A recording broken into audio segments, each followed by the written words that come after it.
बात करते हैं आज इंग्लिश के पहले टॉपिक पे, टेंस पे। टेंस को साधारणतः तो समय या काल कहा जाता है। टेंस ही ऐसा माध्यम है, मैं ऐसा नहीं कहता कि एकमात्र माध्यम है, परंतु टेंस ऐसा माध्यम है जिसके द्वारा आपकी इंग्लिश इम्प्रूव की जा सकती है। तो मैं बताता हूँ कि टेंस नाम का एक आदमी है।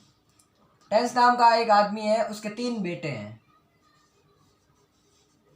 पहले का नाम है प्रेजेंट, दूसरे का नाम है पास्ट, तीसरे का नाम है फ्यूचर। अपने भाई इंग्लिश पढ़ रहे हैं तो इंग्लिश में नाम पढ़ेंगे अपन। तो अपन एक हिंदी में देखें तो प्रेजेंट यानी वर्तमान,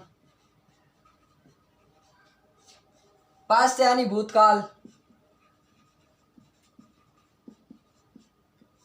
और भविष्यकाल।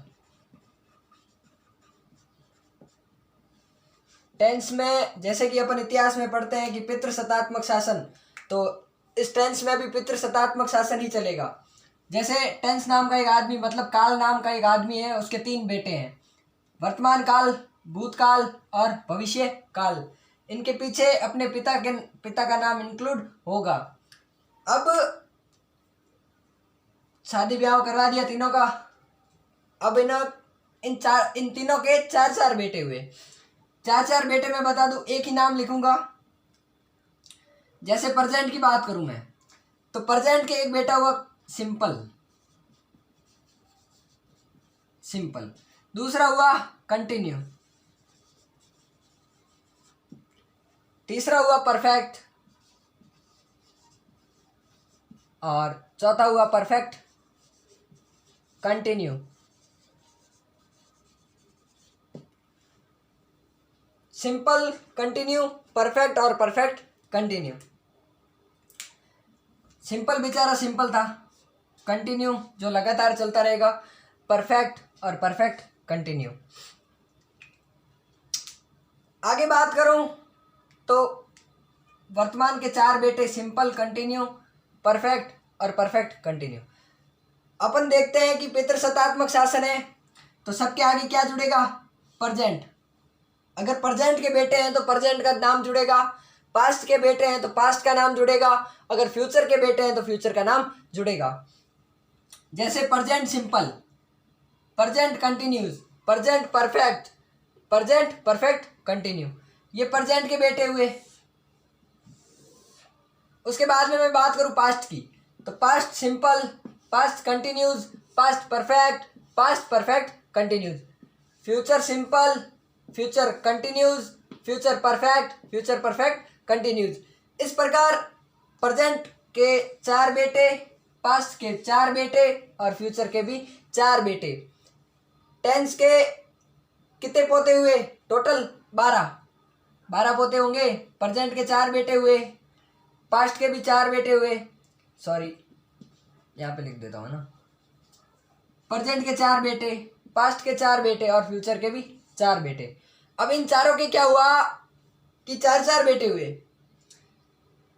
4 से अपन 5 भी बना लेंगे, तो पहले अपन 4 के बारे में देखते हैं, फिर 5वें के बारे में। टेंस के 3 बेटे, प्रेजेंट, पास्ट, फ्यूचर। अब इन तीनों के 4 बेटे, प्रेजेंट सिंपल, कंटिन्यूज, परफेक्ट और परफेक्ट कंटिन्यू। इन चारों के जो नाम थे वो इन सबके एक ही नाम थे। अब मैं बात करूं तो इसके बेटे की, इसके बेटे की, इसके बेटे की और इसके बेटे की सेम ही होगी। अफर्मेटिव, अफर्मेटिव, दूसरा नेगेटिव, फिर इंट्रोगेटिव, इंट्रोगेटिव, और चौथा जो है इंट्रोगेटिव प्लस नेगेटिव। ये तो 4 हो गए सिंपल के, और यही कंटिन्यूज के 4 हैं, यही परफेक्ट के 4 हैं और यही परफेक्ट कंटिन्यूज के 4 हैं। इस प्रकार एक श्रृंखला बन गई कि प्रेजेंट के 4 हुए, पास्ट के 4 हुए, फ्यूचर के 4 हुए। तो सिंपल के भी 4 हुए, कंटिन्यूस के भी 4 हुए, परफेक्ट के भी 4 हुए और परफेक्ट कंटिन्यूस के भी 4 हुए। बात करूं मैं पांचवें बेटे की तो WH टाइप ये अलग है, परंतु अब मैं क्या बताऊं, इन्होंने क्या किया कि दो बीवियां रखी थी अपने, दो बीवियां, तो 4 एक से हुई और एक से हुई। इस प्रकार टेंस के जो भाग हैं प्रेजेंट, पास्ट और फ्यूचर इस प्रकार वर्गीकृत है। पहला simple, continues, perfect and perfect continues. Simple के 4, अफर्मेटिव, नेगेटिव, इंट्रोगेटिव और इंट्रोगेटिव प्लस नेगेटिव, सकारात्मक, नकारात्मक, प्रश्नवाचक, प्रश्नवाचक प्लस नकारात्मक और WH टाइप यानी क्वेश्चन मार्क वाले पर्सन। कंटिन्यूज के भी 4, परफेक्ट के भी 4 और परफेक्ट कंटिन्यूज के भी 4। अब आगे देखते हैं कि कैसे ये डिवाइड हुए हैं। आगे बात करूं तो टेंस के पार्ट को मैंने डिवाइड किया था कि प्रेजेंट, पास्ट और फ्यूचर नाम के 3 आदमी हैं जिनके 4 बेटे हैं। उन्हीं 4 बेटों को मैं विस्तृत रूप से यहाँ दर्शाऊंगा कि कौन कौन कैसे कैसे थे। पहली बात करता हूं मैं प्रेजेंट की।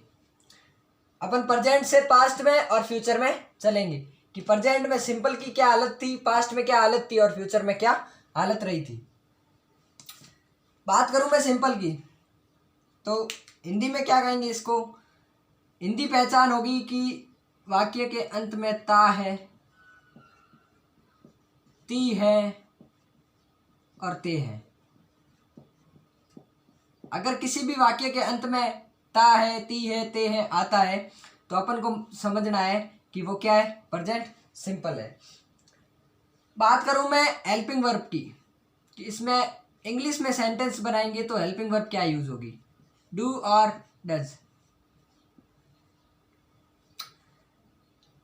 अगर ये डू और डज नकारात्मक वाक्य में स्टार्ट होंगे, अगर सकारात्मक वाक्य हो तो मैन वर्ब जो है उसके साथ एस या ईएस का प्रयोग होगा।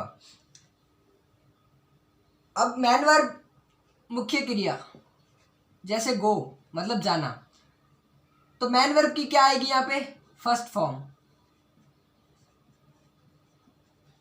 इतना आपको एक बार ध्यान रखना है। हेल्पिंग वर्ब और मैन वर्ब, ता है, ती है, ते है इत्यादि अगर हिंदी वाक्य के अंत में आए तो हेल्पिंग वर्ब डू और डज का प्रयोग करना है। वाक्य को देखकर मैं आपको अगले वीडियो में कीवर्ड्स बताऊंगा कि कौन कौन से कीवर्ड्स अगर आए तो वहां पर कौन सा टेंस यूज करना है। ये पहला टेंस अपन ने यहाँ पे समाप्त किया। दूसरी बात करते हैं पास्ट की। तो पास्ट सिंपल में अगर लें तो अंत में क्या आएगी कि जैसे यहाँ ता है तो ता था। पास्ट की बात कर रहे हैं कि क्या पता वो आदमी वहां रहता था, दिनेश यहाँ रहता था या काम करता था, ता था, ती थी, ते थे, आ था इत्यादि। अब हेल्पिंग वर्ब के रूप में सिर्फ और सिर्फ डिड आएगा, कोई भी, चाहे सिंगुलर सब्जेक्ट हो चाहे प्लूरल सब्जेक्ट हो। आगे बताऊंगा कि सिंगुलर क्या होता है, प्लूरल क्या होता है। इसमें एस या एस का प्रयोग नहीं होगा और मैन वर्ब की सेकंड फॉर्म का यूज होगा। सेकंड फॉर्म का यूज होगा किसमें, पास्ट में। बात करूं मैं फ्यूचर की, ता था, ती थी। अब जैसे वर्तमान की बात की, पास्ट की बात की और फ्यूचर मतलब रहेंगे, रहेगा, ठीक है ना।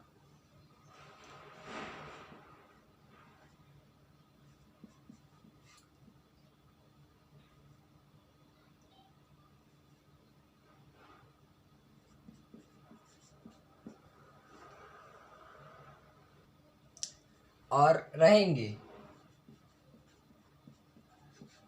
इसको अगर अपन देखें तो ये फ्यूचर परफेक्ट में भी प्रॉब्लम देगा। जो भी भविष्य संबंधी क्रियाएं होगी उसके बारे में वर्णन किया जाएगा सिंपल में। रहेगा, रहेगी या रहेंगे, आने वाले टाइम की बात फ्यूचर सिंपल में करेंगे। इसमें हेल्पिंग वर्ब के रूप में विल और शैल आएगा आई और वी के साथ, बाकी विल आएगा सभी के साथ में। मैन वर्ब की फर्स्ट फॉर्म। इतना हुआ क्लियर। प्रेजेंट में ता है, ती है, ते है। पास्ट में ता था, ती थी, ते थे या आ था। फ्यूचर में रहेगा, रहेगी या रहेंगे। कंटिन्यूज में बात करें तो प्रेजेंट में रहा है, रही है और रहे हैं। इसकी मैं हेल्पिंग वर्ब की बात करूं तो इज आर एम, इनका सबका प्रयोग मैं बताऊंगा कि कैसे होगा। मैन वर्ब की फोर्थ फॉर्म मतलब first form plus ING. Past simple की मैं बात करूं, डिड हो गया तो जैसे रहा था, रही थी या रहे थे। इसमें हेल्पिंग वर्ब आएगी वॉज वर।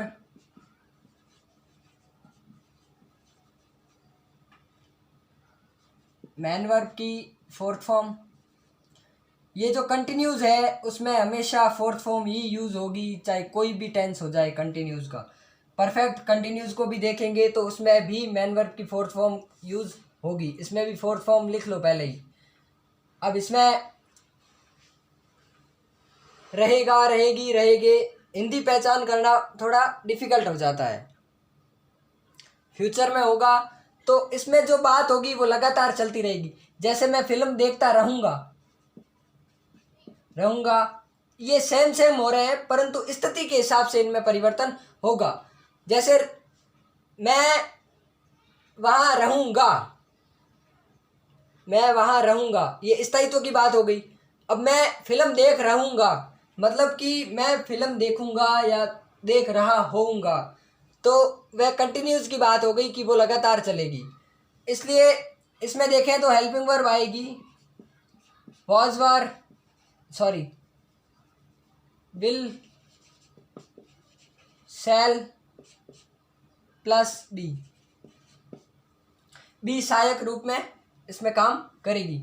मैन वर्ब की फोर्थ फॉर्म का यूज इसमें होगा। बात करूं मैं परफेक्ट की तो परफेक्ट में प्रेजेंट की बात कर रहा हूं तो चुका है, चुकी है और चुका है, जो भी है चुके हैं। हेल्पिंग वर्ब के रूप में हैज, हैव और मैन वर्ब की थर्ड फॉर्म।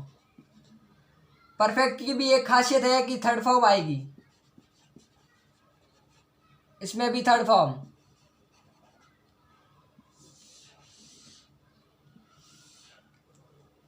अब पास्ट की बात करूं तो चुका था, चुकी थी या चुके थे, चुका, ठीक है। और इसमें जैसे रहा, था, ती थी, ते थे या गे गी, इसमें एक ले लेंगे गे गी गा, ठीक है। तो चुका था, चुकी थी आ गए। अब इसमें हेल्पिंग वर्ब की बात करूं मैं पास्ट परफेक्ट में तो हेड का यूज़ होगा, ठीक है। और मैन वर्ब की कौन सी, थर्ड फॉर्म। उसके बाद में चुकेगा, चुकेगी एंड etc। अब इसमें हेल्पिंग वर्ब के रूप में विल शैल प्लस हैव का यूज होगा। परफेक्ट कंटिन्यूस की मैं बात करूं तो प्रेजेंट में आएगा यही, रहा है, रही है, परंतु क्या इंक्लूड हो जाएगा, टाइम के साथ कोई कार्य लगातार चल रहा होगा। इसमें हेल्पिंग वर्ब में हेल्पिंग वर्ब के रूप में has have plus been, been जुड़ जाएगा। मैन वर्ब, जैसा कि मैंने बता दिया कि कंटिन्यूस जहाँ आ गया वहाँ कौन सी मैन वर्ब होगी, फोर्थ फॉर्म। यहाँ पे भी फोर्थ फॉर्म और यहाँ पे भी फोर्थ फॉर्म। आगे देखें तो पास्ट परफेक्ट कंटिन्यूस की बात करूँ मैं, रहा था, रही थी, इंक्लूड हो जाएगा इसमें टाइम। रहेगा, रहेगी प्लस इसमें क्या इंक्लूड करना है, टाइम। हेल्पिंग वर्ब के रूप में हैड प्लस बीन और इसमें will, shall plus have plus been. अपने ज़्यादा क्वेश्चन बनते हैं वो प्रेजेंट और पास्ट से भी बनते हैं। प्रेजेंट और पास्ट टेंस से ही दो मुख्यतः पर्सन बनते हैं। फ्यूचर के बहुत ही रेयर चांस है कि पर्सन बनते हैं, इसलिए अपन को ज़्यादा ध्यान या ज़्यादा फोकस प्रेजेंट और पास्ट टेंस पे ही करना है।